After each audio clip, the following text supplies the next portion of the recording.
Cher public, bienvenue dans vos programmes LASPAD séminaire. Nous sommes aimés de poursuivre notre cycle de séminaires portant sur les relations russo-africaines. Le LASPAD est un laboratoire de recherche interdisciplinaire de l'Université Gaston Berger de Saint-Louis du Sénégal. Ce laboratoire impulse une recherche dynamique sur les questions liées à la transformation digitale, au genre, à la démocratie, à l'édition scientifique, aux politiques publiques, au panafricanisme et aux relations internationales. Ce laboratoire accorde une grande importance à la formation des jeunes chercheurs et au partage des savoirs. Les séminaires du LASPAD répondent à un double objectif en mettant en avant le travail de recherche des doctorants et en ouvrant les séminaires à un vaste public. Cher public, permettez-moi de me présenter. Je suis Salih Bien, enseignant vacataire et doctorant à l'aide sciences humaines et de l'éducation à l'Université numérique Cheikh Hamidou Kane. Je prépare une thèse de doctorat portant sur mobilité internationale, conditions de vie et d'études de migrants étudiants africains à Moscou. Aujourd'hui, nous nous intéressons aux relations russo-africaines dont le thème porte la Russie et le Sud global, le récit de la convergence. Cette politique sur les relations internationales, en particulier le rapprochement entre la Russie et le Sud global, cette convergence permet d'analyser les implications de cette dynamique pour l'équilibre mondial, la décrivant comme une transition d'un monde unipolaire dominé par les États-Unis vers un monde multipolaire. L'intervenant soulignera la convergence d'idées et d'intérêts entre la Russie et le Sud global pour contrebalancer l'hégémonie occidentale, notamment par le biais d'organisations comme l'Organisation de coopération de Shanghai et les BRICS. Pour mieux expliciter cette convergence, nous accueillons aujourd'hui Dr Adlet Mohamedi, qui nous a fait l'honneur d'être notre panéliste dans ce canal. Docteur est un chercheur en géopolitique. Sa thèse a porté sur la politique arabe de la Russie post-soviétique. Il est en outre diplômé en géopolitique et en histoire contemporaine et en droit international. Il enseigne à l'Université Paris 3 de Sorbonne et à l'IRIS. Il est aussi expert associé aux séries en Sciences Po. Dr Adlet Mohamedi nous fera aujourd'hui un séminaire sur la Russie et le Sud global, le récit de la convergence. Après sa présentation de 40 minutes, nous poserons quelques questions. Dr Adlet Mohamedi, vous avez la parole. Merci. Merci beaucoup. Bonjour à toutes et à tous. J'espère que vous m'entendez bien. S'il y a un souci de connexion, n'hésitez pas à me le signaler. Merci de cette invitation à votre séminaire et de cette présentation. Comme je vous le disais, initialement, l'objectif pour moi est d'évoquer le lien entre la Russie et ce qu'on appelle le Sud global à travers ce que j'ai appelé le récit de la convergence. Alors, j'ai improvisé ce titre parce que il me semble important ici aussi de parler de récit. Ce qui dit récit dit, comment dire, travail sur l'image, dit le fait d'aller au-delà finalement de l'action elle-même, et dit aussi finalement, quand on parle de récit, limite de l'action elle-même. Alors, j'ai fait une mini présentation PowerPoint pour vous présenter le plan. Donc, normalement, vous avez mon plan qui est partagé.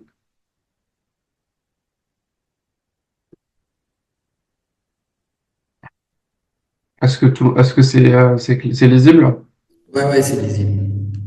Alors, la Russie et le Sud global, le récit de la convergence. Alors, premier point que je veux aborder ici, et je partage ici le plan que vous avez sous les yeux. Je voulais aborder avec vous en une quarantaine de minutes 5 points. à savoir ce qu'on pourrait appeler la fabrique de la politique étrangère russe depuis les années 90, puisque ce qui nous intéresse finalement ici, c'est la Russie post-soviétique, la Russie après la chute de l'Union soviétique au début de la décennie 90. Deuxième point important qui est en lien direct avec notre sujet aussi, c'est le développement, l'émergence de ce qu'on a appelé dans les années 90 une géopolitique civilisationnelle. Et là, il faut rappeler que la Russie y a pleinement participé en réalité.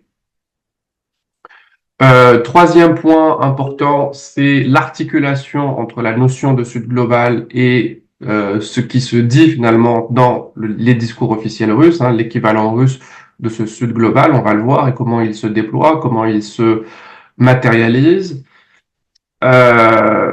Justement, on abordera ensuite le déploiement de cette politique étrangère russe dans ce Sud global, et j'insisterai peut-être un peu plus sur le monde arabe, et en particulier peut-être sur l'Afrique du Nord, que je connais un peu mieux quand même que l'Afrique subsaharienne. Je finirai en évoquant finalement les limites de la convergence entre la Russie et le Sud global. Qu'est-ce qui aujourd'hui, dans l'actualité, nous montre à la fois justement cette dimension entre guillemets d'alternative que vous avez évoquée, et qu'est-ce qui nous montre aussi les limites de cette alternative. Et un certain nombre d'événements sont là pour le rappeler. Alors, j'aimerais commencer par le tournant des années 90. Quand on s'intéresse en réalité à la Russie post-soviétique, notamment en termes de politique étrangère, on s'intéresse beaucoup à ce qu'on appelle les années Poutine, à l'arrivée au pouvoir de Vladimir Poutine en 2000, à ses différents mandats, à ce qu'on appelle le retour de la Russie sur la scène internationale à partir justement de l'arrivée au pouvoir de Poutine, parce que justement ça concorde avec de nouvelles ambitions de puissance, mais ça concorde aussi avec de nouvelles, une meilleure santé économique. Il ne faut pas oublier que l'arrivée de Vladimir Poutine concorde avec une hausse du prix du pétrole qui permet justement à la Russie d'avoir les moyens de son ambition. Mais on a tendance parfois à négliger les années 90. Or, les années 90, c'est une décennie particulièrement riche en débats, et beaucoup de choses qu'on a aujourd'hui, qui existent aujourd'hui dans le débat russe et dans la politique étrangère russe, étaient déjà là dans les années 90. Dans les années 90, vous avez une démocratisation indéniable avec ses limites, avec notamment une libéralisation qu'on pourrait qualifier de sauvage, qui appauvrit une bonne partie de la population. Mais sur le plan politique et sur le plan, on va dire, intellectuel, on ne peut pas nier que dans les années 90, les débats vont se multiplier, notamment à travers l'émergence de nouveaux partis politiques, de nouveaux débats politiques, et sous la houlette de Boris Yeltsin, vous allez avoir deux choses finalement à la fois. Vous allez avoir une oligarchie, c'est-à-dire une espèce finalement de prédation qui va largement appauvrir le pays, mais vous allez avoir aussi des espaces de liberté qui vont permettre finalement des débats, des réflexions et des contradictions.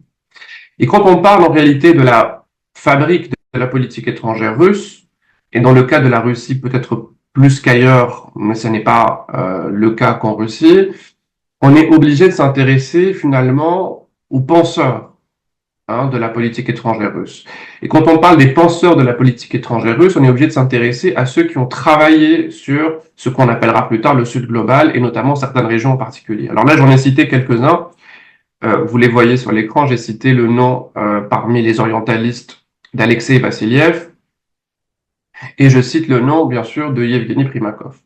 Alors pourquoi je cite ces deux noms-là? Parce que ce sont deux noms finalement, pour moi, particulièrement emblématiques, mais pour deux raisons différentes. Alexei Vassiliev, c'est un grand orientaliste russe, né à la fin des années 30, qui a écrit abondamment sur, à la fois d'ailleurs sur le monde arabe et sur l'Afrique, et qui a notamment bien sûr écrit dans les années 2000 un certain nombre de textes sur l'Afrique. C'est-à-dire que c'est l'un des auteurs russes finalement qui développe comment dire, une conception de l'Afrique depuis la Russie. Et côté monde arabe, Alexei Vassiliev est souvent considéré comme de ceux qui ont redynamisé la réflexion sur le Golfe Persique, sur l'Arabie Saoudite, sur l'Égypte. Donc c'est vraiment l'orientalisme particulièrement, pas l'orientalisme toujours au sens péjoratif, mais plutôt l'orientalisme au sens d'une tradition russe euh, de professeurs, d'intellectuels, souvent arabisants par exemple, qui connaissent bien leur objet d'étude. Et pourquoi je cite ici Alexei Vassiliev? Parce qu'il se trouve qu'au début des années 90, il va écrire un livre à Moscou qui s'appelle La Russie au Proche-Orient et au Moyen-Orient du messianisme au pragmatisme. Et ce qui est intéressant, c'est que cette idée de passage du messianisme au pragmatisme, c'est-à-dire en gros de l'idéologie et de la projection idéologique à la convergence d'intérêts, c'est finalement ce qui se développera assez nettement sous Vladimir Poutine, matériellement sous Vladimir Poutine. Pourquoi je cite Yevgeny Primakov? Parce que Yevgeny Primakov, c'est un peu l'orientaliste accompli, puisque la carrière de Yevgeny Primakov, c'est une carrière politique particulièrement riche, et peut-être même, je dirais que c'est, entre guillemets, l'orientaliste qui aura le plus accédé au pouvoir dans l'histoire des orientalistes. Parce que Yevgeny Primakov, c'était à la fois un professeur, un universitaire, un certain nombre de dirigeants arabes l'ont eu comme professeur, par exemple, pour ceux qui ont étudié en Russie, en Union soviétique à l'époque. Je pense notamment à un ancien ministre des Affaires étrangères irakien. Yevgeny Primakov, c'est aussi quelqu'un qui va diriger des services de renseignement, puisqu'il va se retrouver à un moment donné à la tête du SVR. Et surtout, Yevgeny Primakov, c'est quelqu'un qui va avoir deux postes clés dans les années 90 sous Boris Yeltsin, à savoir celui de ministre des Affaires étrangères de 1996 à 1998, puis même Premier ministre de 1998 à 1999. Donc, il sera l'un des architectes de la diplomatie russe. Et il faut savoir que Yevgeny Primakov incarne plutôt bien les évolutions, les transformations et les débats intérieurs dans la politique étrangère russe, puisque Yevgeny Primakov, à la tête de la diplomatie russe en 1996, va succéder à un certain Andrei Kozyriev, qui était considéré, qu'on surnommait de manière assez péjorative Monsieur Da, c'est-à-dire Monsieur Oui, en opposition à un ancien ministre des Affaires étrangères qui s'appelle Gromyko et qu'on appelait Monsieur Niet, parce que c'était l'intransigeance. Monsieur Kozyriev était surnommé Monsieur Da parce qu'il était considéré comme un atlantiste pur, un pro-américain, et il le sera encore longtemps pro-américain. Et quand Yevgeny Primakov est nommé, le but, ça sera de contrebalancer ça. Donc, à ce moment précis, vous allez avoir en Russie une volonté de limiter l'occidentalisation et l'occidentalisme qui va émerger dans les années Yeltsin. Primakov, c'est un petit peu, sous Yeltsin, le surmoi qui rappelle quand même à la Russie qu'elle ne peut pas finalement tomber pleinement dans le giron occidentaliste et atlantique. Et c'est ça Yevgeny Primakov. Yevgeny Primakov, c'est celui qui va dire nous, ce qui nous intéresse, ça n'est pas l'alignement avec les Américains et avec l'Alliance Atlantique, c'est autre chose. Et sur quoi il va insister? Il va insister sur un terme que vous avez utilisé en introduction, à savoir la notion d'un monde multipolaire. C'est l'un des ministres qui vont le plus développer cette notion de monde multipolaire. Pourquoi? Parce que l'idée, justement, c'est de se dire, après ce qui ressemble quand même à une défaite de l'Union soviétique, de Moscou, l'idée, c'est de conserver quelque chose. Et pour conserver quelque chose, on ne peut plus conserver quelque chose dans un cadre d'un équilibre entre deux superpuissances, mais on va essayer de conserver quelque chose par le monde multipolaire, par la multipolarité. Et Yevgeny Primakov aura, par exemple, à affronter un point important, un point clé qui va marquer la politique étrangère russe, à savoir l'élargissement de l'OTAN, puisqu'il est ministre puis Premier ministre, quand il va devoir négocier cet élargissement de l'OTAN avec ses interlocuteurs américains, notamment Madeleine Albright. Et là, effectivement, il va devoir subir déjà la perspective, parce qu'elle ne sera actualisée que elle ne se manifestera que dans les années 2000, mais il va déjà affronter la perspective d'un élargissement de l'OTAN à des anciens pays du bloc communiste, à savoir des pays comme la Pologne, par exemple. Alors lui, bien sûr, il va militer, par exemple, pour que l'Alliance Atlantique n'arrive pas jusque dans les pays baltes, mais on verra bien sûr que il ne réussira pas sur ce point. Donc Yevgeny Primakov, c'est comme Alexei Vassiliev, c'est un exemple assez emblématique de l'orientalisme russe, mais c'est un orientalisme en pratique, c'est un orientalisme qui arrive au pouvoir et qui se manifeste notamment par la volonté de mettre l'accent sur un monde multipolaire. Autre point particulièrement important des années 90, c'est le vide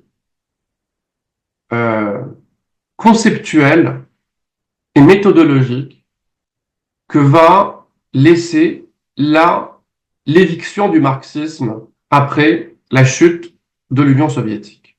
Et ça, c'est une question qui sera une question assez importante dans les années 90. Certains penseurs ou certains observateurs analystes de la géopolitique russe contemporaine, je pense notamment à Anastasia Mitrofanova, vont parler finalement d'une géopolitique qui va émerger comme un substitut au marxisme. Et ça, c'est une théorie assez intéressante. Parce qu'on a tendance à penser que la géopolitique est une discipline seulement. Elle est bien sûr une discipline, hein, c'est l'analyse des rapports de force sur des territoires. Hein, c'est une analyse finalement comment dire, du territoire comme objet de rapport de force. Mais la géopolitique, c'est aussi, elle a aussi une dimension idéologique, parce que c'est une grille de lecture. Lire le monde à travers les yeux du marxisme, c'est lire le monde à travers la question des rapports de classe. Lire le monde à travers la question de la géopolitique, c'est lire le monde à travers la question de l'espace et des rapports de force sur cet espace. Cet espace circonscrit, on appelle territoire. Donc, vous voyez, les années 90, c'est aussi l'émergence finalement d'une géopolitique, mais d'une géopolitique qui vient combler le vide laissé par le communisme. Hein, comment, en gros, on passe du communisme à la géopolitique. Comment dire, le parallèle peut paraître assez contre-intuitif, mais c'est à bien des égards ce qu'on va avoir dans les années 90. Et là, on va avoir avec aussi des personnages qui vont insister sur cette grille de lecture géopolitique. J'ai cité tout à l'heure les exemples des orientalistes, et là je vais citer plutôt les exemples des géopolitologues ou des géopoliticiens. Et je cite deux exemples emblématiques, très différents, notamment en termes de style. Je cite l'exemple de Sergueï Karaganov et l'exemple d'Alexandre Dogin, que je connais un peu plus. Sergueï Karaganov, c'est, et je reviendrai sur son cas un peu plus tard, parce que c'est un cas particulièrement important dans le sujet qui nous intéresse. C'est dès les années 90, finalement, l'un des penseurs de ce qu'on appelle l'étranger proche et de la défense des populations russes dans l'étranger proche. C'est-à-dire, en gros, l'idée, par exemple, que les Russes qui se retrouvent d'un seul coup de l'autre côté de la frontière de la Fédération de Russie au début des années 90 auraient des droits, et à travers la notion des droits de l'homme, justement, on va utiliser la notion des droits de l'homme pour essayer justement d'imaginer une protection par la Russie. Et Sergueï Karaganov, dans les années 90, va être l'un des penseurs de cette idée. Et vous avez bien sûr Alexandre Dogin. Alexandre Dogin, qui a été largement étudié, hein, qui, comme Karaganov, a été étudié en France notamment par Marlène Laruelle. Dans le cadre de ma thèse, j'ai fait un long entretien avec lui. C'est un personnage assez fantasque en réalité, Alexandre Dogin, parce que c'est un personnage qui est souvent présenté comme une espèce de conseiller occulte de l'administration Poutine, mais qui est en réalité autre chose. Et on reviendra sur ça si vous le voulez. c'est plutôt quelqu'un qui va essayer de conseiller des partis politiques assez différents. Il va même conseiller le Parti communiste en réalité dans les années 90, hein, le Parti communiste euh, post-soviétique, qui va être quand même à un moment donné le parti le plus important, c'est-à-dire le parti qui va vraiment concurrencer et menacer Boris Yeltsin au milieu des années 90, il faut pas l'oublier. Et Alexandre Dogin va apporter finalement à ces différentes alternatives au libéralisme une grille de lecture géopolitique. Donc il va écrire des sommes et des sommes et des sommes et des sommes et des sommes de géopolitique. Je pense que rares sont ceux qui les ont vraiment lus tellement c'est comment dire, c'est dense et énorme.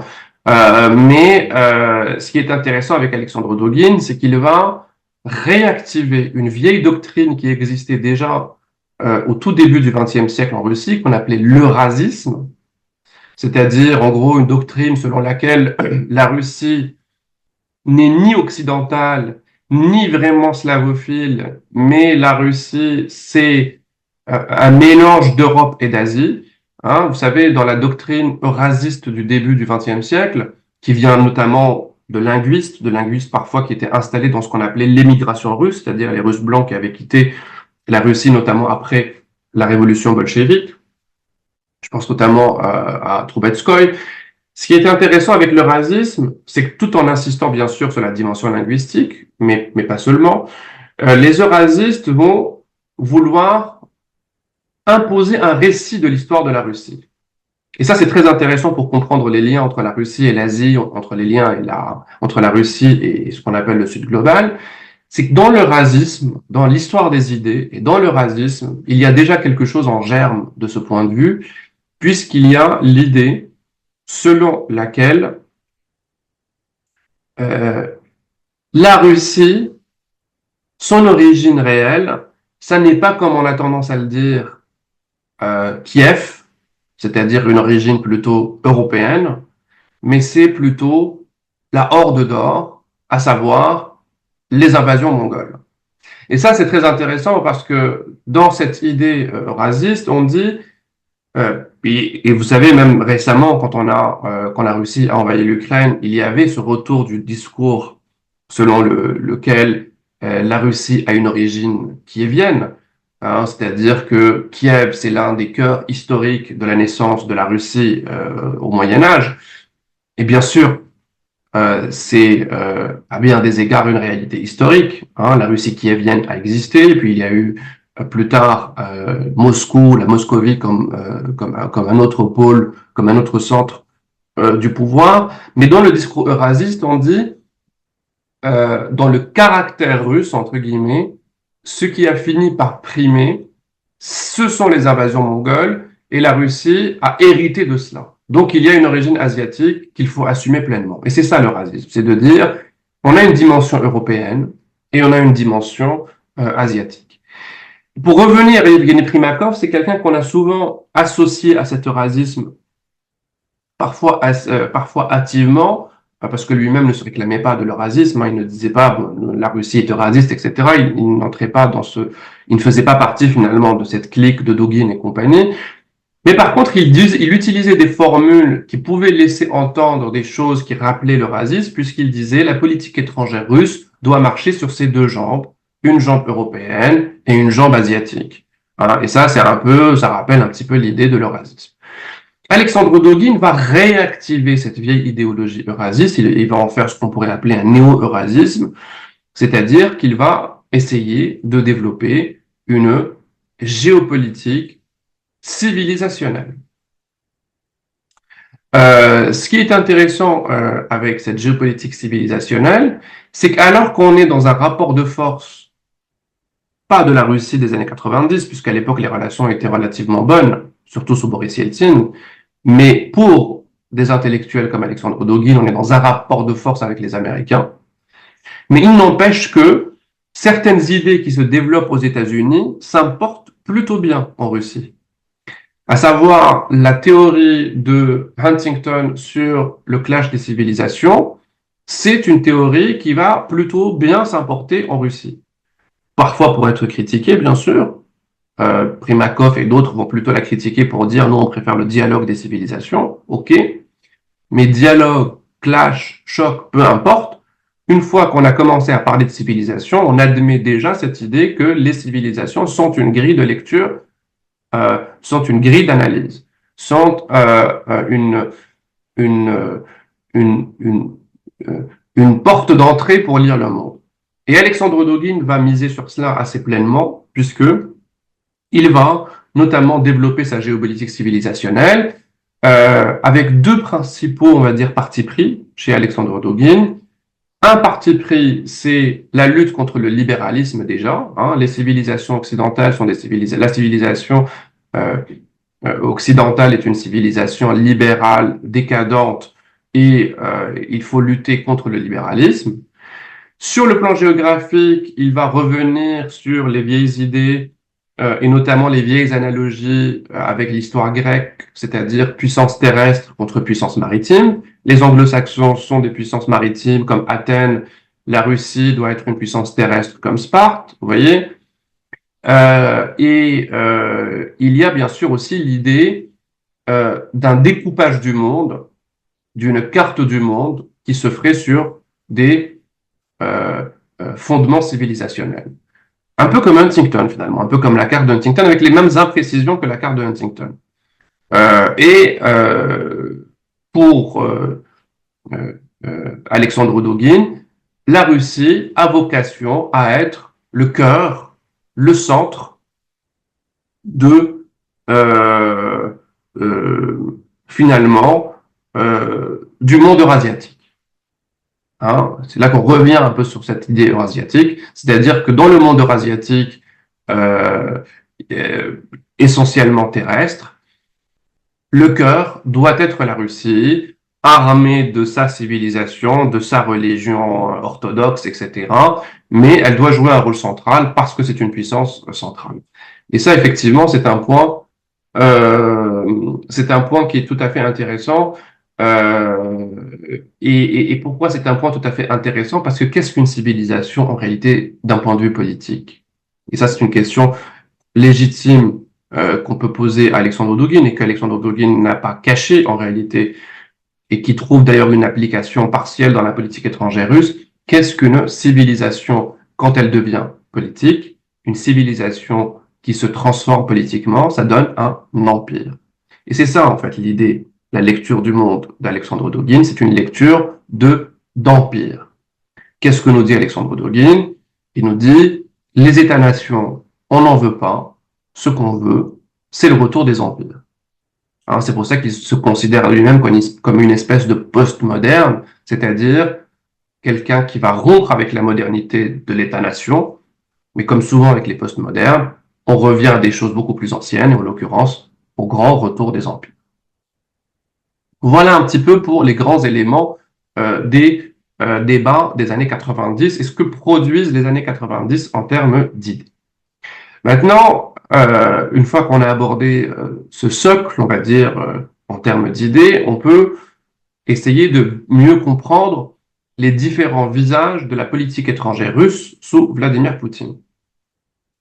Et pour bien comprendre aussi les ambiguïtés, les contradictions de la politique étrangère russe de Vladimir Poutine, qui n'est pas une politique étrangère uniforme. D'abord, premier point que j'aimerais rappeler ici, c'est que Vladimir Poutine, quand il arrive, il va avoir des influences contradictoires. Vladimir Poutine, quand il arrive au début des années 2000, ça n'est pas l'homme, entre guillemets, du Sud global. Pas du tout. Ça n'est pas l'homme qui va s'intéresser prioritairement au Moyen-Orient. Pas du tout. Ça n'est pas un homme qui va s'intéresser prioritairement à l'Afrique ou à l'Afrique du Nord. Pas du tout. C'est quelqu'un qui vient lui-même, on va dire, politiquement de cercles qui étaient considérés comme des cercles plutôt libéraux, hein, ceux de la mairie de Saint-Pétersbourg, ou qui était finalement, comment dire, une espèce de pôle plutôt libéral, avec un maire, Sobchak, qui était libéral, qui fait partie des, on va dire, des principales, des principaux vecteurs, on va dire, des débuts politiques de Vladimir Poutine, qui avant sa carrière politique avait une carrière de, de militaire, une carrière d'agent du renseignement, une carrière issue du KGB. Donc son passage finalement du KGB à la politique, elle se fait par un biais d'abord libéral, par la mairie de Saint-Pétersbourg. Et c'est d'ailleurs en partie parce qu'il apparaît comme quelqu'un de relativement inoffensif d'un point de vue idéologique que Boris Yeltsin en fait une espèce d'héritier censé un petit peu sauvegarder les intérêts acquis dans les années 90, notamment les intérêts de ce qu'on appelait la famille, c'est-à-dire du cercle autour de Boris Yeltsin. Et il apparaît comme tel, d'ailleurs, dès le début des années 2000. Pourquoi je parle ici de débuts occidentaux? Parce que, bon, quand il y a le 11 septembre 2001, on rappelle souvent que Vladimir Poutine a été le premier à aller appeler George W. Bush pour lui manifester sa solidarité. Quand il y a l'émergence finalement de cette notion de guerre contre le terrorisme, bon, la Russie sous Vladimir Poutine est plutôt à l'aise avec ça. Pourquoi elle est à l'aise avec ça? Parce que la question de la lutte contre le terrorisme est une question qui est déjà au cœur de la politique étrangère russe. Elle était en partie au cœur de la politique étrangère soviétique avec la guerre en Afghanistan dans les années 80, mais aussi parce que, en termes de politique intérieure, ça donne une légitimité à la guerre menée en Tchétchénie. Hein, le discours en réalité en filigrane de Vladimir Poutine, qu'on retrouve aussi chez d'autres dirigeants, c'est de dire aux Américains, vous avez subi finalement le terrorisme, mais vous voyez bien, vous êtes en train de subir ce que nous subissions déjà en Tchétchénie, avec ce que les Russes appellent parfois de manière abusive les wahhabites, hein, qui sont en réalité des combattants djihadistes, mais effectivement souvent imprégnés d'idéologie wahhabite avec une influence saoudienne à l'époque, qui va finir par décroître, puis par disparaître.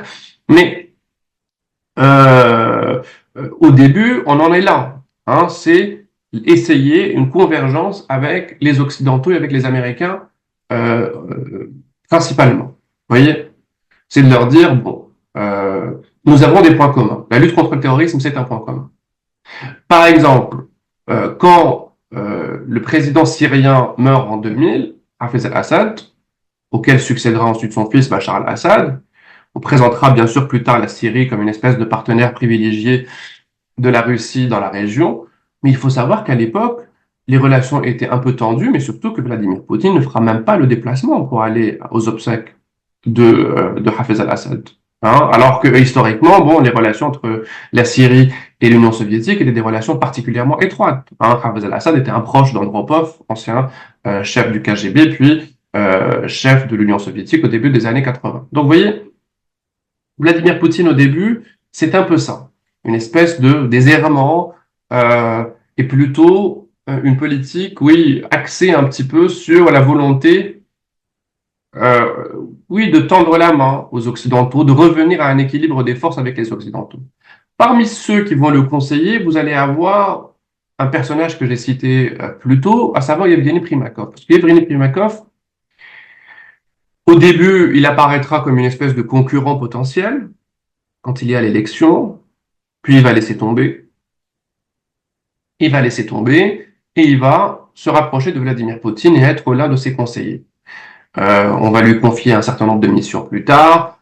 On va lui confier la mission de présider une chambre de commerce et d'industrie. Et dans le cadre de cette mission, il va créer, par exemple, quelque chose en lien direct avec notre sujet principal, à savoir cette idée de Sud global, puisqu'il va créer ce qu'on appelle des centres d'affaires russo-arabes, par exemple.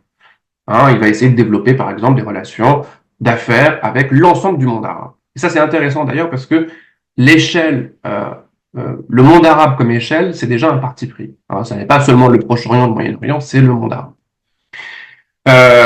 Donc vous avez un peu ces deux influences chez Vladimir Poutine. Vous avez d'un côté la tentation du rapprochement avec les Occidentaux, mais vous avez de l'autre l'influence d'un homme comme Yevgeny Primakov, un ancien orientaliste, qui va par exemple, dit-on, dans certaines sources, on dit que Yevgeny Primakov là sensibilisé à la question palestinienne. Que, par exemple, Vladimir Poutine, au début, c'était quelqu'un qui considérait que les Palestiniens, c'était un petit peu, entre guillemets, des terroristes comme les Tchétchènes. Hein. Bon, je caricature, hein. Et que c'est Evgeny Primakov qui va plutôt lui rappeler que non, en fait, que les Palestiniens, c'est une lutte légitime, que ce ne sont pas, qu'on est loin finalement de la comparaison avec les Tchétchènes et du terrorisme, etc., etc. Vous voyez, donc il y a cette double influence. Mais avec le temps, vous avez des motifs de défiance à l'égard de l'Alliance Atlantique.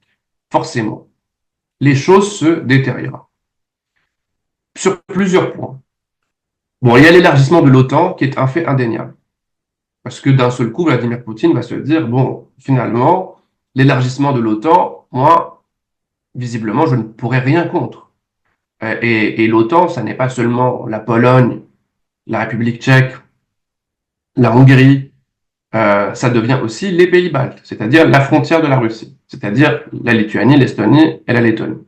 Et là, bien sûr, pour la Russie, ça devient une menace de plus en plus importante, sachant que ces pays-là vont vouloir s'élargir, vouloir intégrer l'OTAN avant même d'intégrer l'Union européenne. Donc on voit déjà finalement une ambition chez eux.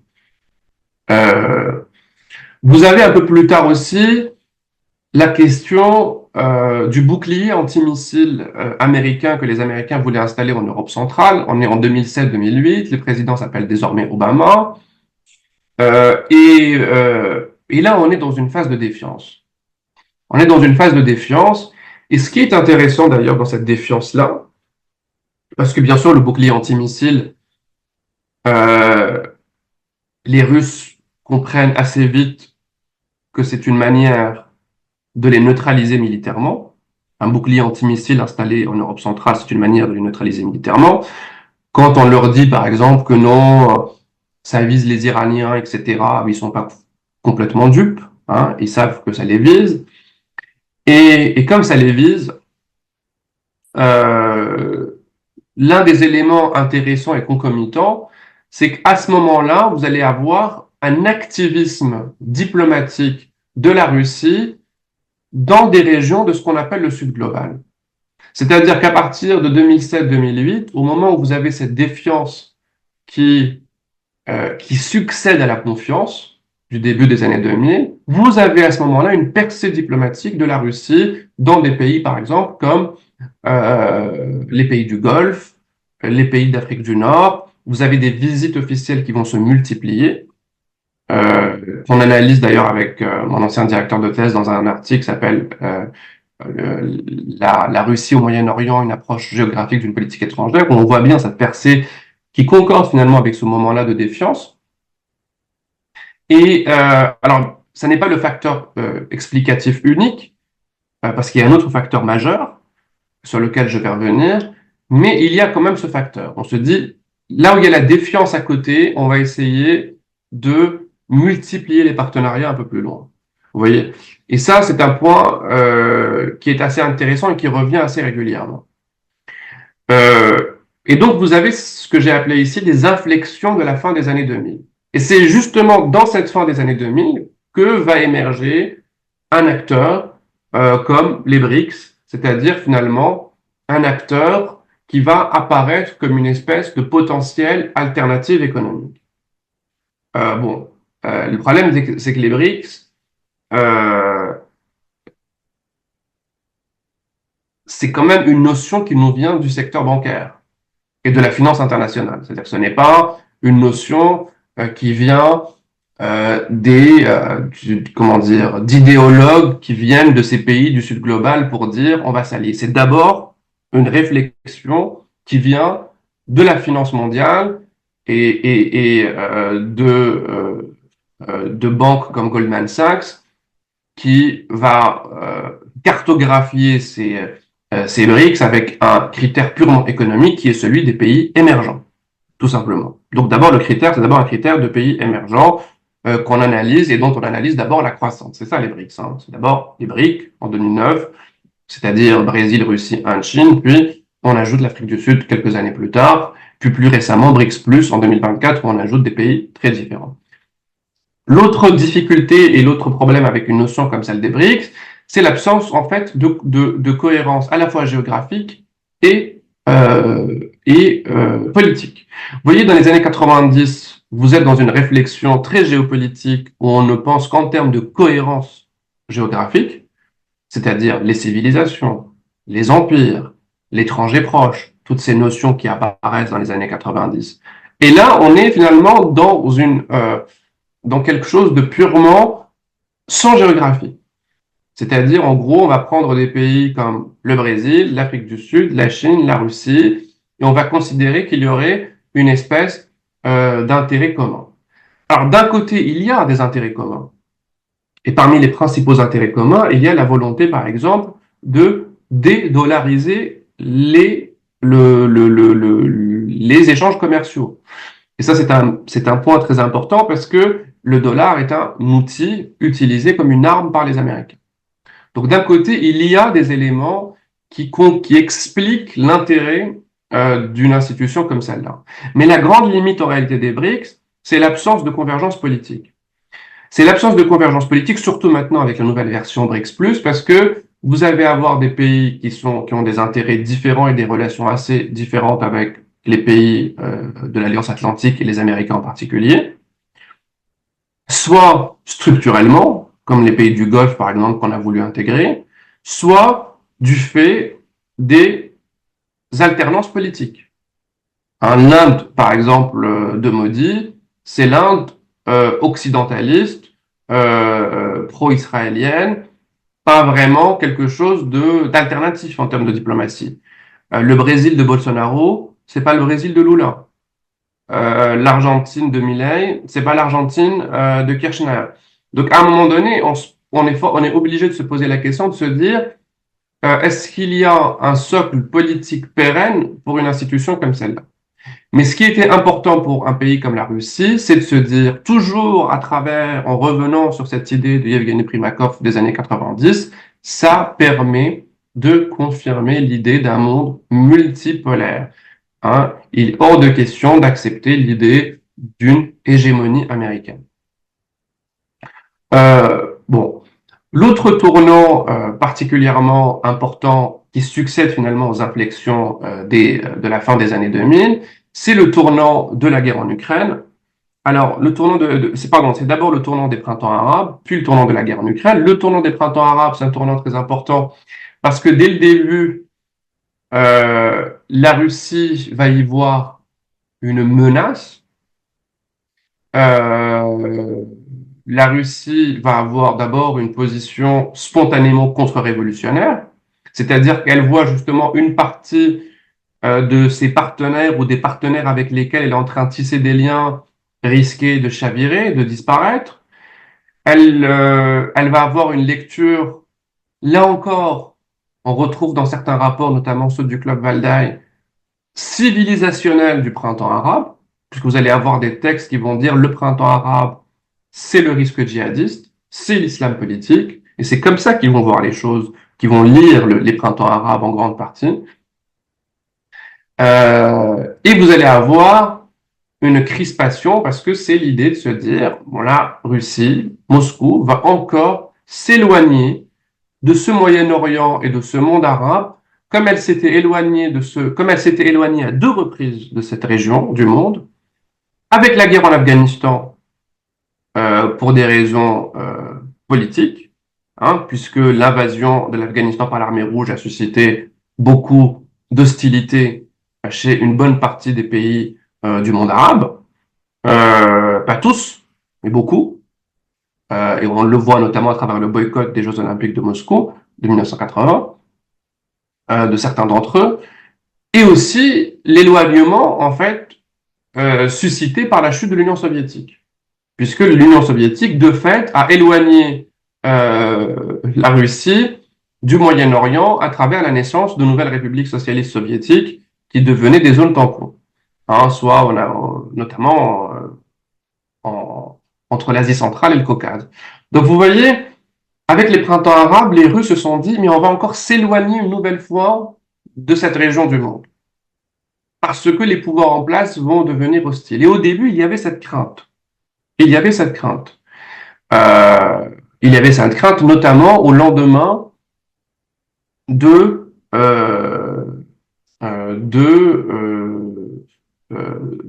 du déclenchement de la guerre en Libye. Vous voyez, avec le soulèvement en Libye, vous allez avoir une résolution au Conseil de sécurité des Nations Unies, et là, là encore, la Russie va refuser de jouer la carte de la défiance, hein, la carte entre guillemets anti-occidentale. Elle ne la jouera pas puisque la Russie va s'abstenir au Conseil de sécurité et elle va laisser faire. Puis, a posteriori, elle va juger que l'intervention est illégale parce qu'effectivement, l'intervention elle-même ne correspond pas tout à fait au terme de la résolution. On est dans une phase assez particulière à ce moment-là parce que vous en souvenez sans doute, on est dans la parenthèse Medvedev, c'est-à-dire Vladimir Poutine qui était président de 2000 à 2008, va laisser le pouvoir pour des raisons constitutionnelles, va devenir Premier ministre et va laisser Medvedev président de 2008 à 2012. Et sous Medvedev, vous allez avoir, selon certains, une volonté d'avoir une politique, entre guillemets, un peu plus conciliante, encore une fois, à l'égard des Occidentaux. Mais ça, c'est une lecture qui s'avère a posteriori plutôt fausse, puisque en réalité, sous Poutine comme sous Medvedev, il y avait des motifs de défiance qui demeuraient là, structurels. C'est sous Medvedev, par exemple, en 2008, que vous allez avoir l'invasion de la Géorgie après l'action du président géorgien en Ossétie du Sud et en Abkhazie, par exemple. Donc déjà, vous avez quand même des moments où on voit la défiance entre la Russie et les pays occidentaux. Mais au lendemain, on va dire, de ce déclenchement de la guerre en Libye, vous allez avoir une crispation de la Russie sur le dossier syrien, et pendant plus de 10 ans, la Russie va apparaître comme un soutien, et non pas un allié, mais un soutien constant du pouvoir syrien. Et là encore, pourquoi? Toujours dans un cadre à la fois de protection de ses propres intérêts, en disant il est hors de question qu'on nous refasse ce qui s'est passé en Libye et qu'on laisse faire cette fois parce qu'on a des intérêts sur le sol syrien, notamment des bases militaires, une base navale importante en Méditerranée, Tartus, mais aussi parce que il y a l'idée finalement de cette défiance justement à l'égard de l'Alliance Atlantique et l'idée aussi d'une menace islamiste, terroriste, transnationale qui menace y compris le territoire russe lui-même. Et ça, d'ailleurs, c'est tout le paradoxe de la Russie, c'est que pendant toutes ces années-là et depuis les années 90, vous avez à la fois l'idée d'une défiance à l'égard des Occidentaux en disant de toute façon, nous, on veut un monde multipolaire, on ne veut pas se sacrifier, on ne veut pas tout perdre, et on ne veut pas de l'ordre post-guerre froide qui est un ordre défavorable, notamment du fait de l'élargissement de l'OTAN. Mais de l'autre côté, vous avez un élément de convergence avec le monde, entre guillemets, occidental, à savoir la lutte antiterroriste, la peur des mouvements djihadistes, la peur d'un islam politique transnational, la lutte contre les frères musulmans, etc., etc. Et ça, c'est un petit peu l'un des éléments paradoxaux centraux du déploiement de la politique étrangère russe. Je finirai sur ce point qui est particulièrement important, c'est que ce qu'on appelle l'offensive de la diplomatique russe dans les pays du Sud, c'est une offensive, et ça rejoint un petit peu le fameux titre de Vassiliev, La Russie au Proche-Orient et au Moyen-Orient du messianisme au pragmatisme, c'est finalement les intérêts et les circonstances avant tout. On n'est pas dans une entreprise idéologique mue par... C'est pour ça que j'ai parlé du récit de la convergence, c'est qu'en réalité, la convergence, elle se raconte, mais dans les faits, derrière, ce qu'il y a, c'est que ce sont des intérêts et des circonstances. Les intérêts, quels sont-ils? Ils sont essentiellement économiques.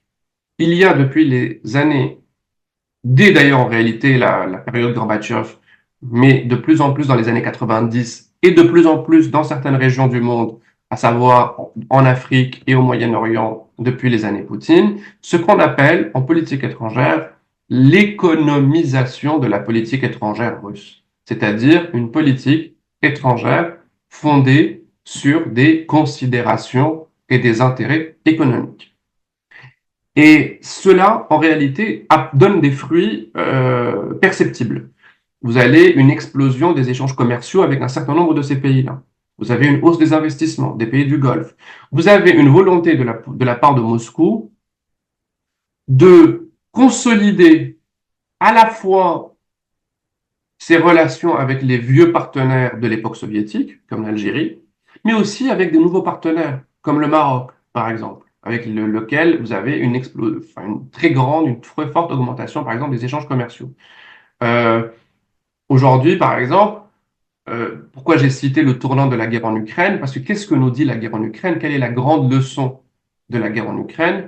La grande leçon de la guerre en Ukraine, c'est que ce fameux Sud global, pour reprendre cette formule, avec la guerre en Ukraine, il nous a montré que la Russie, quand elle est isolée en Europe, elle ne l'est pas forcément ailleurs dans le monde, puisque tous ces pays-là refusent de lui tourner le dos au moment, par exemple, des votes dans les instances onusiennes sur son offensive en Ukraine.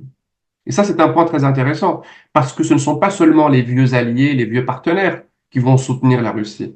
Ce sont aussi des pays qui, historiquement, ont des relations privilégiées avec Washington.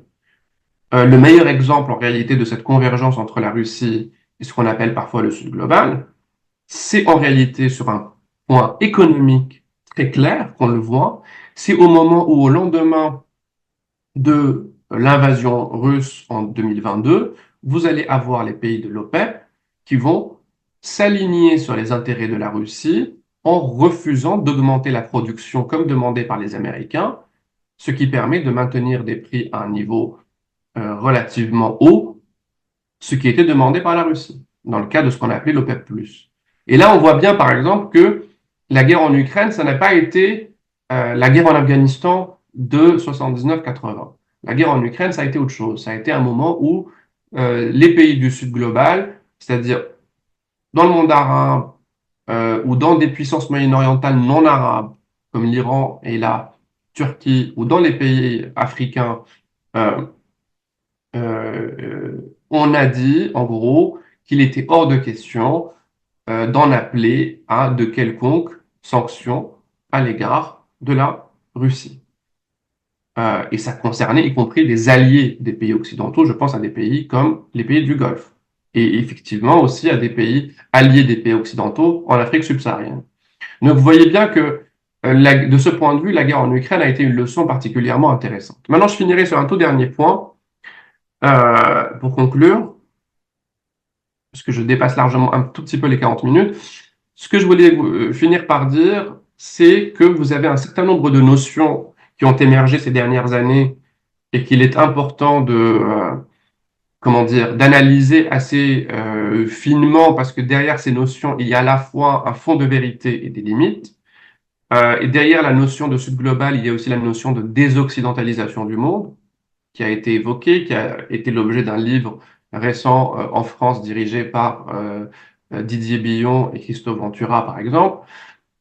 Et cette notion de désoccidentalisation du monde, elle a une variante russe, Miraveau et Bolchestva, c'est-à-dire la notion de majorité mondiale ou de majorité globale.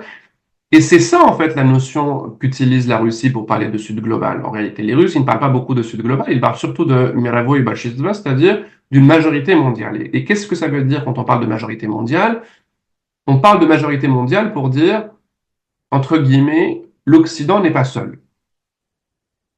Et comme l'Occident n'est pas seul, le reste du monde, lui, a son mot à dire, et ce reste du monde-là ne se soumet pas aux idées occidentales, et encore une fois, on revient à ce qui s'est passé en Ukraine. L'Ukraine leur a donné cette illustration hein, que la Russie pouvait compter finalement sur cette Miraveau et Bolchevistva, c'est-à-dire cette majorité mondiale. C'est pas une majorité mondiale qui a applaudi l'invasion de l'Ukraine, il ne faut pas se leurrer. Hein. Rares sont les pays qui ont dit bravo, vous avez raison de faire ça. Non, même les Iraniens, en réalité, qui étaient très dépendants de la Russie, notamment en Syrie, se sont abstenus de tenir de tels propos. Par contre, c'est refuser la politique des sanctions. C'est ça en réalité qui a servi à la Russie. C'est le refus de l'idée d'être sanctionné et d'avoir une majorité mondiale qui refuse de sanctionner la Russie, qui s'abstient de sanctionner la Russie. Et en termes d'instruments de ce déploiement de la Russie dans le monde arabe et en Afrique et de ce déploiement auprès de cette majorité mondiale, vous avez eu finalement deux types d'instruments. À la fois des instruments classiques étatiques, à savoir des liens diplomatiques directs, mais vous avez aussi des instruments clandestins à travers des groupes de mercenaires comme Wagner, qu'on a vu se déployer notamment en Afrique, en Libye par exemple, au Mali, en Centrafrique et ailleurs. Et ça, c'est un point très intéressant aussi, parce que là encore, vous avez une ambiguïté. Vous avez d'un côté un discours souverainiste, statocentré, l'État avant tout, la souveraineté avant tout, parce que quand on parle de majorité mondiale dans le discours officiel russe, c'est pour dire il faut défendre la souveraineté de tous les États et toujours, bon, sauf de l'Ukraine, pour le coup, pour la Russie, mais défendre la souveraineté des États contre les menaces d'ingérence, hein, c'est un mot qui revient tout le temps, et y compris dans l'analyse des printemps arabes, il y avait ce mot d'ingérence qui revenait aussi. Par contre, il y a aussi un outil quand même non étatique, clandestin, qui a été mobilisé par la Russie dans le déploiement de sa politique étrangère, à savoir des groupes de mercenaires qu'on retrouve aujourd'hui, euh, y compris en Afrique et notamment au Mali, et y compris d'ailleurs parfois en contradiction avec des partenaires habituels de la Russie comme l'Algérie. Hein, typiquement, et c'est tout aussi l'ambiguïté de la politique étrangère russe dans ce fameux Sud global, c'est que vous avez d'un côté parfois des relations qui sont des relations importantes, étroites, mais de l'autre, vous avez aussi des éléments qui viennent menacer ces relations ou qui viennent se heurter, euh, comment dire, qui viennent euh, euh, qui prennent le risque, on va dire, de heurter leurs partenaires habituels et le soutien apporté par des groupes mercenaires à Khalifa Haftar en Libye et au pouvoir malien, ça montre bien, pour le coup, que le, le- la Russie ne s'est pas focalisée sur des relations bilatérales classiques statocentrées. Hein, c'est qu'il y a eu une diversification, ce que j'appelle l'alliance entre le stato-centré et les outils clandestins. Bon, les deux grandes limites en réalité de cette convergence aujourd'hui, enfin, deux grandes limites, on va dire les deux limites que nous offre l'actualité de cette convergence, parce que je n'ai pas parlé des éléments culturels, mais on pourra en reparler dans la discussion si vous voulez. Mais les deux grandes limites sont aujourd'hui les ambiguïtés de la relation russo-américaine, parce que si on part du principe qu'il y a une connivence, une convergence entre la Russie et le Sud global, ça voudrait dire qu'il y a une connivence contre ou face à une menace américaine. Mais dans les faits, côté Sud global comme côté russe, aujourd'hui, on a un maintien des relations avec les États-Unis et la relation entre la Russie et le président Trump, c'est une relation qui est difficilement lisible parce qu'il y a d'un côté des éléments de rapport de force, mais il y a aussi des éléments de connivence, notamment sur le dossier ukrainien, parce que pour avoir l'Ukraine sur un plateau, la Russie compte largement sur le président américain. Donc, en l'occurrence, ici, on n'est pas dans une convergence avec le Sud global, mais on est dans une plutôt convergence entre puissances. On est plutôt dans le droit du plus fort en réalité. Mais vous avez aussi les leçons du génocide à Gaza. Pourquoi? Parce que, bon, déjà, le génocide à Gaza a été, on va dire, un choc pour le droit international. Et ce choc pour le droit international au profit du droit du plus fort donne une certaine légitimité, notamment rhétorique, à la Russie dans son action en Ukraine, puisque entre guillemets, on a presque envie de dire, après un génocide à Gaza, on a presque l'impression que tout est permis. Et dans ce tout est permis, il y a cette idée finalement que la Russie se sent légitimée dans son action en Europe.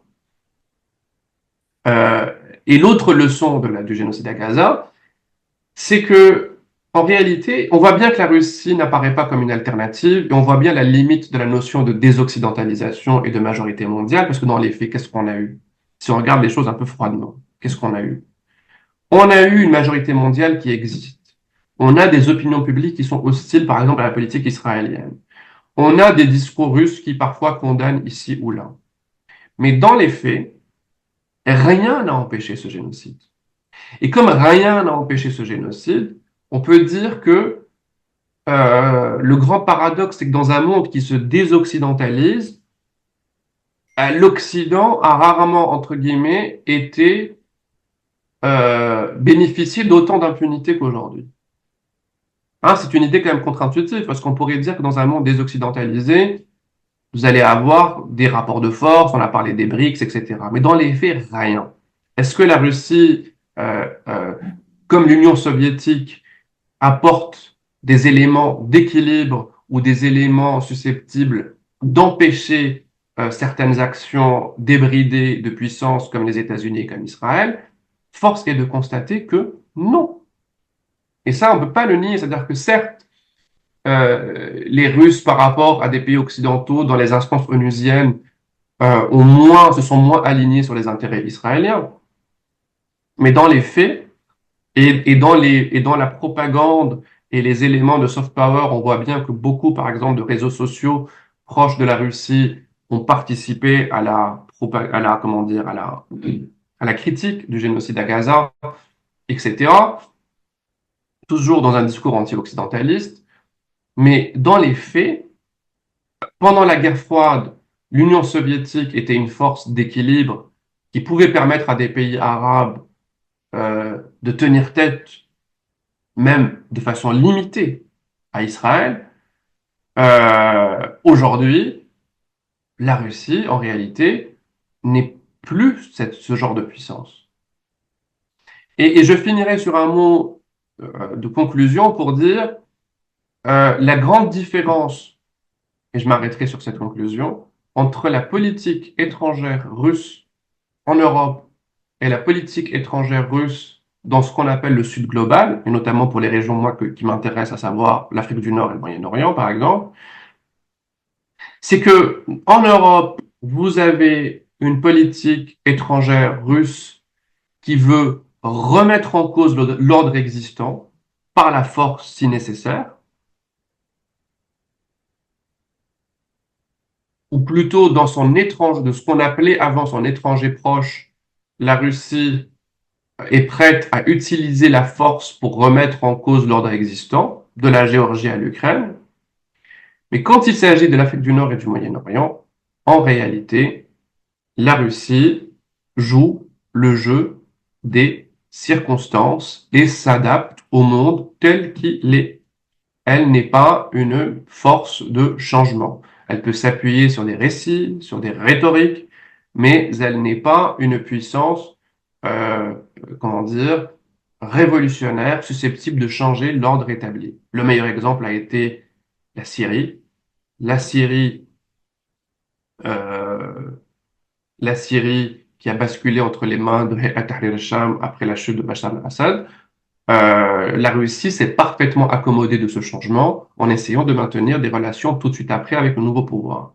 La Russie n'a pas insisté, n'a pas empêché la prise de Damas en décembre 2024 par Hayat Tahrir al-Sham.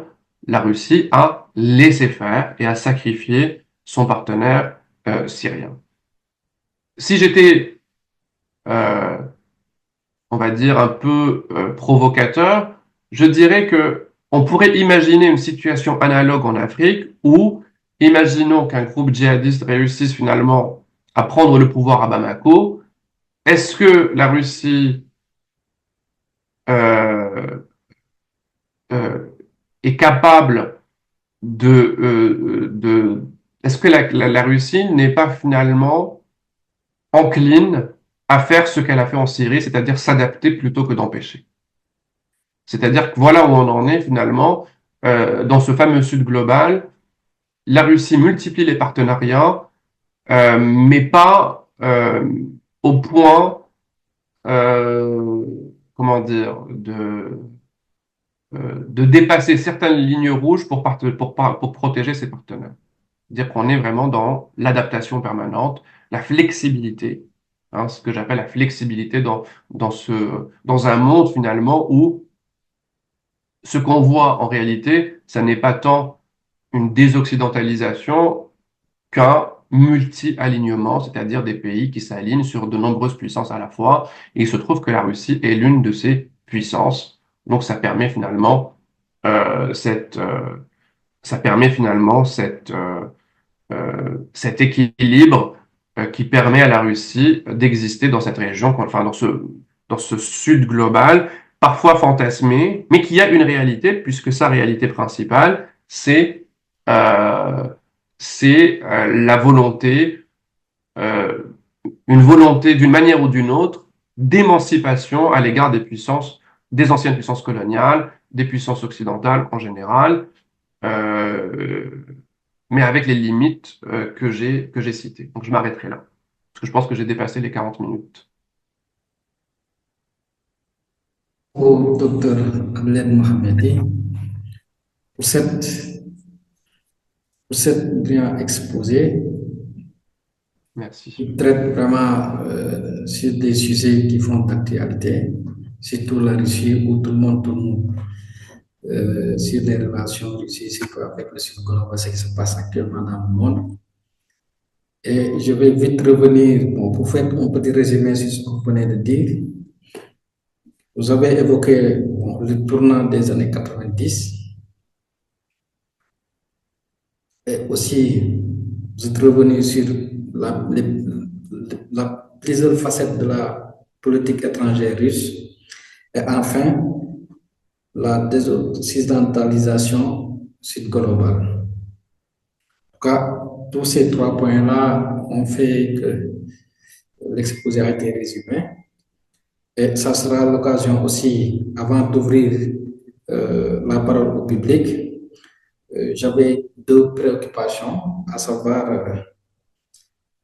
le rapport entre Vladimir Poutine et les théoriciens de la géopolitique russe des années 90, à savoir Alexis Vassilievski et Primakov, Karakanov, enfin et Dugin. C'est ma première préoccupation.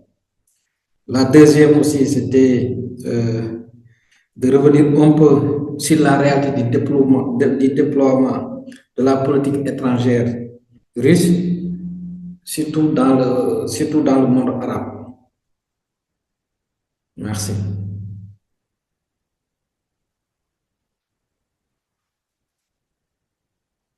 Merci pour cette question.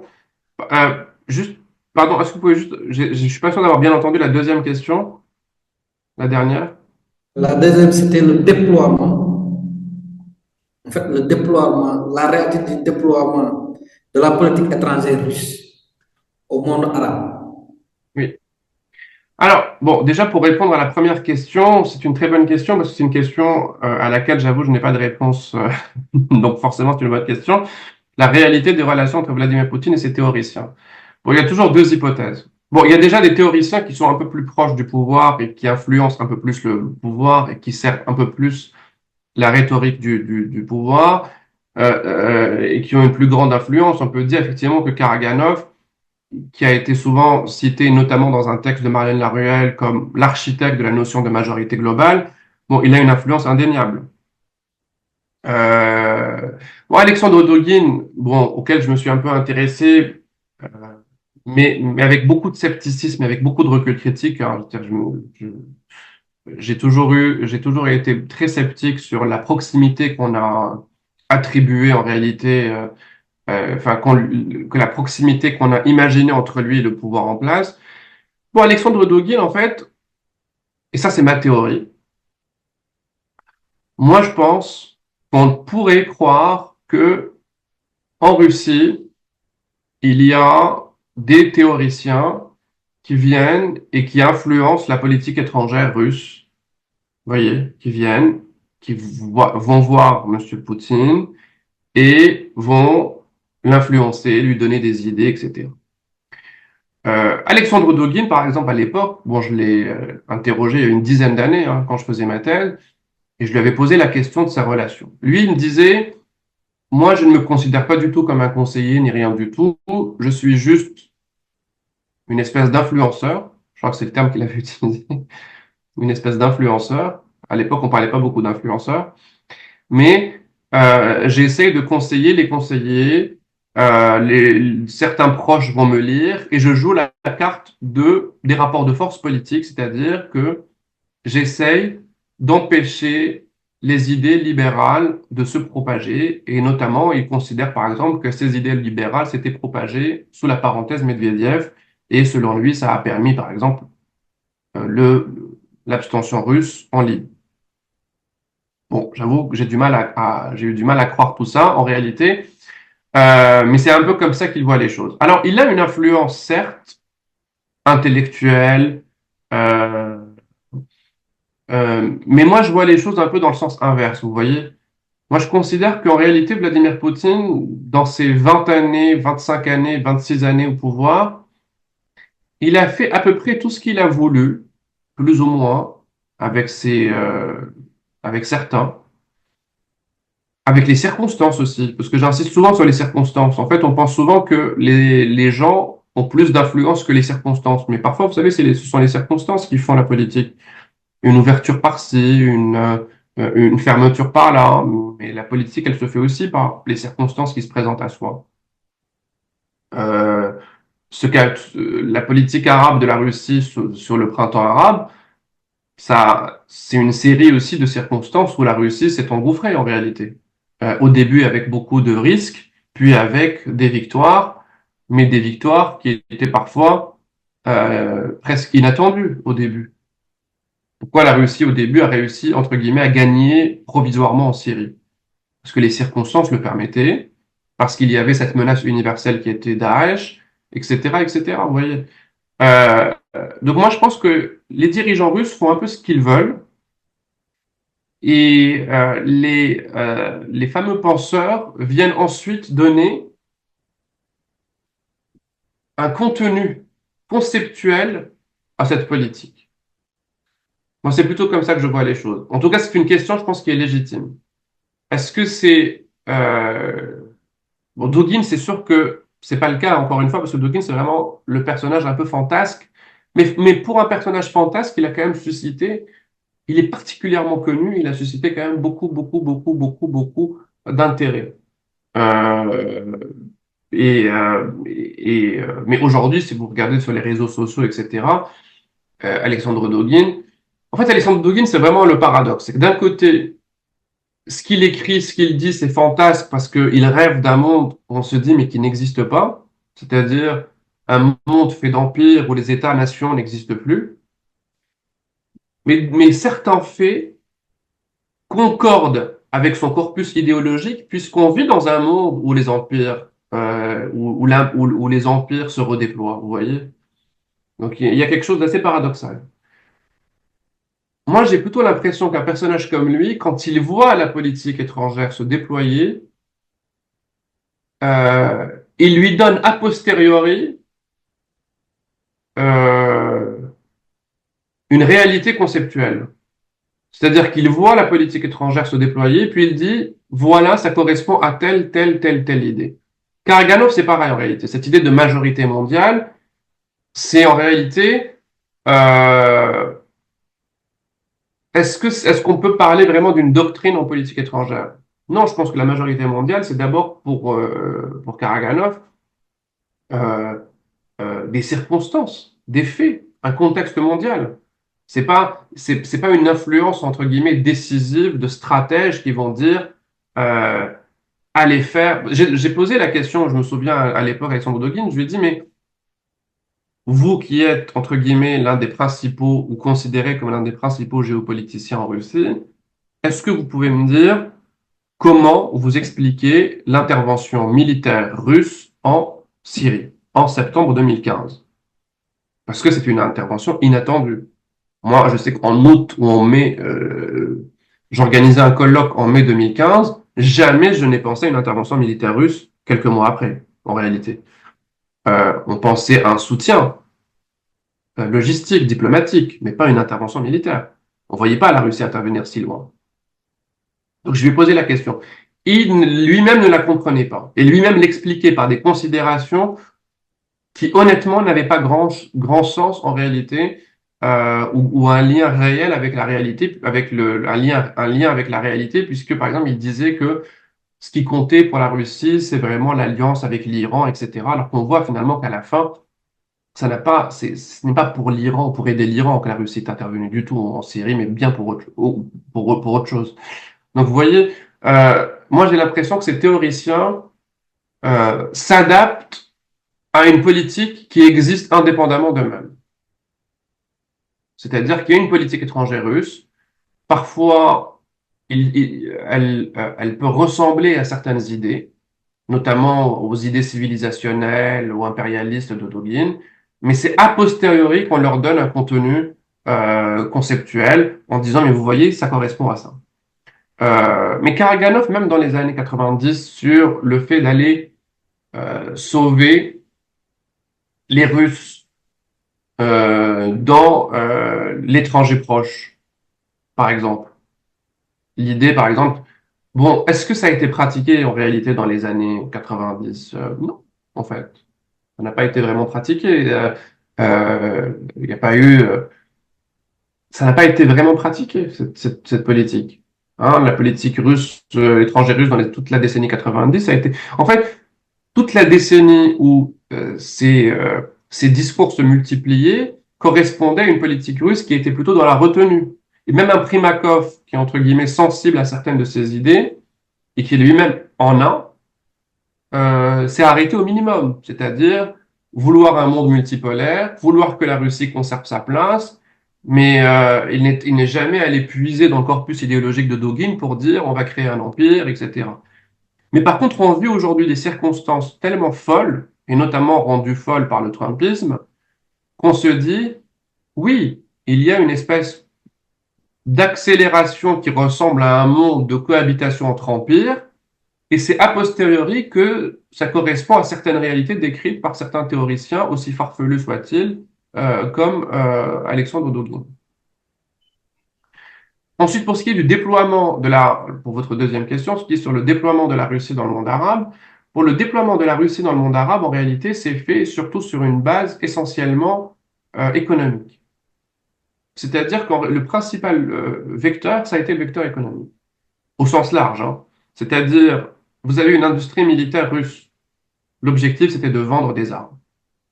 Et en l'occurrence, il y a eu des records de vente avec un pays comme l'Algérie. L'Algérie, entre 2015 et 2019, ça a été le troisième importateur d'armes russes derrière deux pays de plus d'1 milliard d'habitants, à savoir l'Inde et la Chine. Donc, en termes d'industrie militaire, ça a donné des résultats.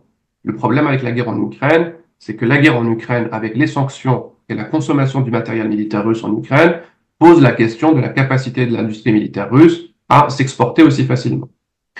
Avec d'autres pays qui n'étaient pas des alliés ou des partenaires historiques de l'Union soviétique, le Maroc, la Tunisie, l'Égypte, Égypte qui ne l'a plus été depuis sa date, les pays du Golfe, pareil. La Russie a réussi à s'imposer à un moment donné comme un fournisseur d'armement privilégié pour l'Égypte, ce qui n'était pas donné au début. La Russie a attiré des investissements de pays comme le Qatar. La Russie comment dire, a une relation particulièrement proche avec un pays comme les Émirats Arabes Unis. C'est-à-dire qu'en réalité, et avec les Émirats Arabes Unis, il y avait aussi une lecture géopolitique commune, hein, c'est-à-dire hostilité aux frères musulmans, euh, euh, euh, focalisation sur des menaces djihadistes, soutien à des dirigeants autoritaires comme Khalifa Haftar en Libye, comme Al-Sisi en Égypte. Donc, vous aviez des moments de convergence politique. Mais au-delà de ces petites convergences politiques et idéologiques, vous aviez aussi des intérêts économiques. Vous aviez clairement des intérêts économiques. Et ce qu'on a vu finalement entre 2000 et 2020, c'est qu'effectivement, la Russie a eu une percée économique dans ces pays-là. Il y a eu une vraie percée. Donc, vous avez une percée diplomatique avec la multiplication des visites officielles. Vous avez une percée économique qui passe notamment par la multiplication de ce qu'on appelait les conseils d'affaires russo-arabes et des réunions de ce conseil d'affaires russo-arabe, y compris d'ailleurs dans des pays, comme je vous l'ai dit, comme le Maroc. Vous avez un intérêt euh, de l'industrie militaire qui s'est intéressé à des pays susceptibles d'acheter ses armes, l'Irak, l'Égypte, l'Algérie. Ils ont essayé avec le Golfe, ils continuent d'essayer. Les Émirats ont acheté des armes russes aussi. Vous avez bien sûr la question de la sécurité alimentaire, puisque la Russie exporte du blé tendre, et des pays aussi différents que le Maroc, l'Algérie, la Tunisie, l'Égypte sont des importateurs très importants de ce blé. Ça permet d'ailleurs à certains pays de se détourner du blé français, par exemple, au profit d'un blé considéré comme moins cher, malgré l'instabilité géopolitique créée par la guerre en Ukraine. Là, il a fallu une médiation, une facilitation turque pour permettre finalement ce maintien de comment dire, de cette capacité d'exportation de blé russe. Donc vous voyez, euh, euh, il y a quelque chose de multidimensionnel, avec au cœur, il y a l'intérêt économique. Il y a aussi ce qu'on pourrait appeler grossièrement l'intérêt géopolitique, c'est-à-dire une volonté de se maintenir, mine de rien, malgré, comme je le disais, malgré le changement de circonstances. Le meilleur exemple qu'on a aujourd'hui, c'est la Syrie. Il n'y a plus, on a sacrifié l'ancien partenaire Bachar al-Assad. Ce sont ses ennemis qui sont arrivés au pouvoir, Hayat Tahrir al-Sham. Mais que fait la Russie?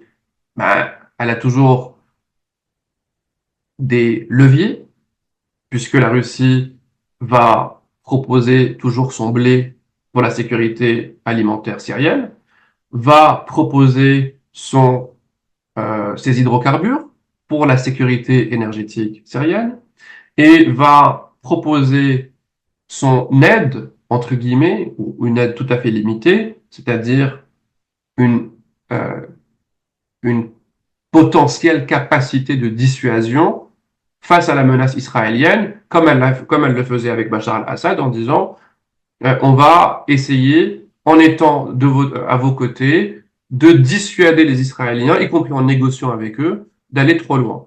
Parce qu'il ne faut pas oublier que les Israéliens sont allés très loin dès le début, en s'attaquant à 80% des capacités militaires syriennes dès la chute de Bachar al-Assad. Donc forcément, les Russes conservent des leviers.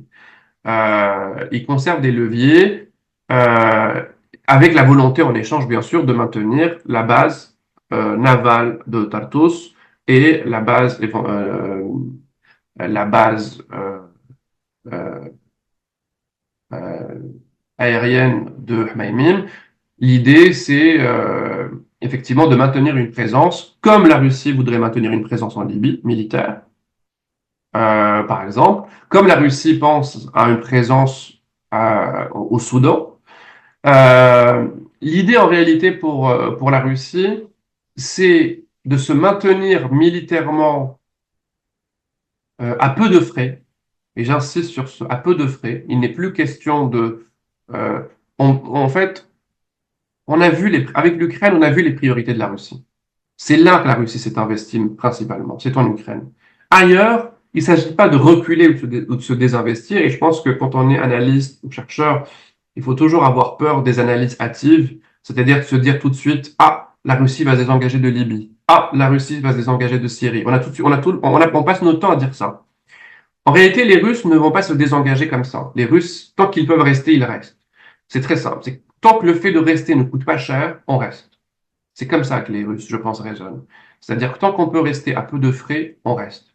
Tant qu'on peut continuer à avoir des relations économiques, on les approfondit.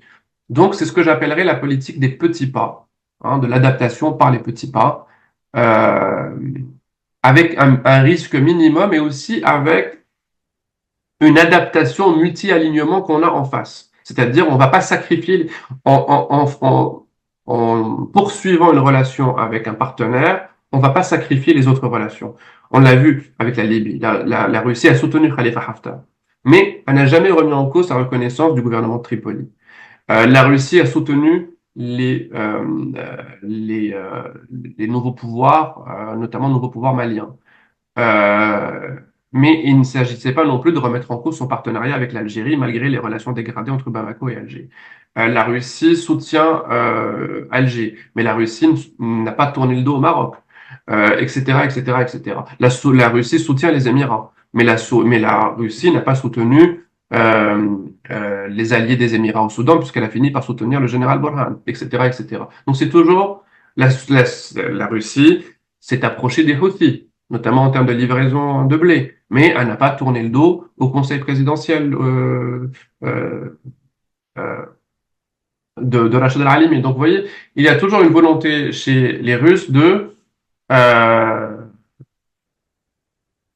d'essayer comment dire, de compartimenter, c'est-à-dire d'avoir des relations et des partenariats sans sacrifier les autres.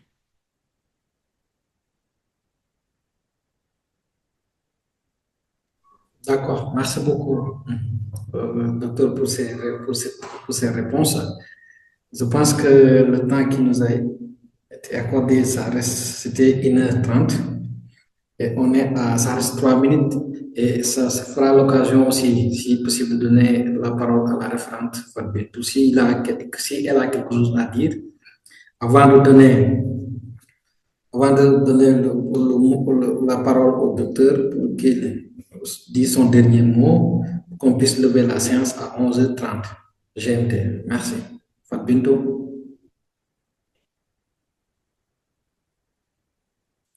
est-ce que tu peux... Alors, merci beaucoup, Saléo. Merci beaucoup, prof, pour votre intervention qui était très explicite par rapport à ce thème, ce qui nous a permis de mieux savoir ou bien de mieux comprendre la géopolitique de la Russie.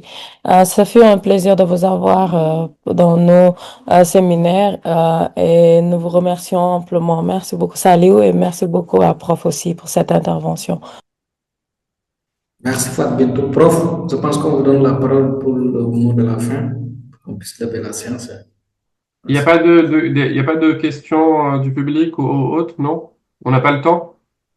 Ouais, c'est le temps qui nous est. Ah, Ouais, c'est à cause du temps, en fait, puisqu'il est 11h28 GMT. ok. Bon, comme vous voulez. Moi, j'ai un peu de temps, si vous voulez, mais comme vous voulez. Euh, alors, en guise de mot de la fin, non, bah alors, bon, j'espère avoir été assez clair sur ces différents. Bon, il y a beaucoup de choses, je pense, effectivement, qui méritent d'être approfondies et on peut pas tout dire, bien sûr, en 1 heure ou en 1h30, parce que c'est un sujet qui est assez, assez vaste. Mais effectivement, pour moi, le principal point à retenir, c'est que cette fameuse convergence entre la Russie et le Sud global, euh, elle se fonde sur des éléments existants, sur des intérêts communs, sur un contexte, parfois sur le plan rhétorique, effectivement, on l'a pas beaucoup abordé, mais sur certains discours, et notamment dans le soft power russe, on insiste on insiste souvent sur la question coloniale pour se distinguer des anciennes puissances coloniales, ça, il n'y a pas de doute là-dessus. Mais dans les faits, la Russie, en réalité, euh, est dans une stratégie inverse de celle qu'elle a dans son voisinage immédiat. Avec ces pays du Sud, la Russie, elle est plutôt dans l'adaptation permanente et la flexibilité. Elle s'adapte au réel, elle ne veut pas le changer. Hein. La Russie veut changer le réel en Europe parce que l'ordre qui prédomine depuis la guerre froide est un ordre qu'elle considère comme un ordre inacceptable. Par contre, ailleurs, elle s'adapte aux événements et elle s'adapte aux événements, y compris parfois en s'engouffrant dans les faiblesses des autres. Par exemple, des anciennes puissances, y compris de la France en Afrique, par exemple. Donc, vous voyez, on est dans une adaptation permanente, mais on n'est pas dans un monde d'idéologie. Voilà. C'est-à-dire qu'on est dans un monde d'intérêts, de connivence, d'alignements multiples, de flexibilité, mais on est ni dans un monde où les grandes idées priment, hein, il y a plus ce fameux messianisme, il y a plus cette volonté de soutenir, euh, d'imposer des idées ou d'imposer un corpus idéologique quelconque. On a des intérêts qui peuvent changer, mais on a aussi surtout globalement euh, un statu quo qui est préservé. C'est-à-dire que, et j'insiste sur ce point, c'est quand les gens parlent d'un monde de non-alignement et rappellent par exemple ce qu'on pouvait avoir dans les années 60, 70, etc., avec par exemple dans le monde arabe le front du refus dans la Ligue arabe contre Israël, avec en 67 la capacité pour des pays, y compris comme l'Algérie, de rompre avec Washington. Tout cela est révolu parce que aujourd'hui, non seulement parce qu'aujourd'hui on est tous ces pays-là ne veulent se mettre à dos personne, ni les Russes, ni les Américains. Et donc, en fait, en lisant Russie, Sud global, effectivement, on pourrait imaginer, hein, comme ça, de façon intuitive, on pourrait dire il y a la Russie et le Sud global contre le monde occidental. Mais dans les faits, on voit bien que c'est pas le cas. C'est-à-dire que ces pays-là n'ont pas aujourd'hui les moyens de tourner le dos, y compris parfois pour des raisons politiques intérieures, parce que les pouvoirs ne sont plus aussi solides qu'avant. Je pense notamment à certains pays du monde arabe. Mais on n'a plus les moyens, effectivement, de tourner le dos à des puissances comme la puissance américaine. Donc, on fait avec ce qu'on a, on s'adapte. Et la Russie, en réalité, et ça, c'est l'autre point important, et l'autre argument important, et l'autre facteur important, c'est que la Russie elle-même n'est plus porteuse d'une alternative géopolitique concrète. Et le meilleur exemple qu'on a eu pour le voir, ça a été Gaza. Parce que Gaza, c'est d'un côté cette fameuse majorité mondiale conceptualisée par les Russes qui s'est exprimée pour dire non au génocide, notamment chez les opinions publiques, mais dans les faits, rien de concret pour l'empêcher. Et en cela, ces fameuses puissances dites alternatives, qu'il s'agisse de la Russie ou de la Chine, on voit bien leurs limites dans un monde, et je finirai sur ça, où on se pose des questions sur la réalité de certaines relations. Et ça aussi, c'est l'une des nouveautés de cette actualité qu'on a, c'est que pendant des années et des années et des années, quand il s'agissait des relations entre Moscou et Washington, on savait exactement à quoi s'attendre, on savait exactement ce que c'était, y compris sous Biden. On savait qu'il y avait affrontement, on savait qu'en Ukraine, vous aviez d'un côté les Américains qui soutenaient Zelensky et de l'autre les Russes. Les choses étaient claires. Avec l'administration américaine actuelle, on a du flou. On a des questions qui restent comme ça, en suspens. On se pose des questions, on se dit, mais les Russes, finalement, ils sont toujours dans un rapport de force permanent avec les Américains? C'est structurel à bien des égards.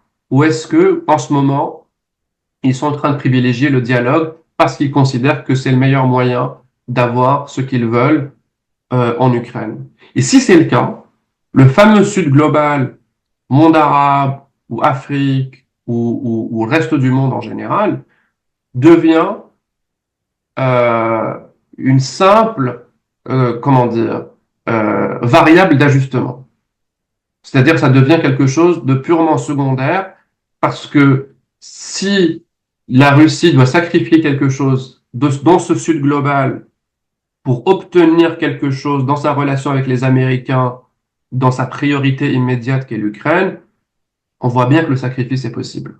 Et ça, c'est peut-être que c'est la principale limite de ce qu'on a appelé ce récit de la convergence.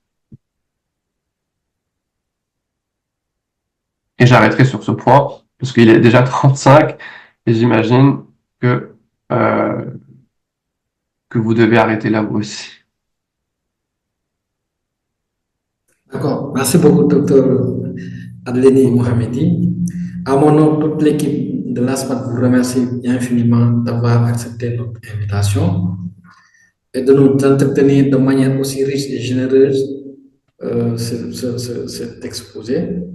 Vraiment, on vous remercie infiniment et le fait d'avoir accepté le temps que vous nous avez accordé pour animer ce panel.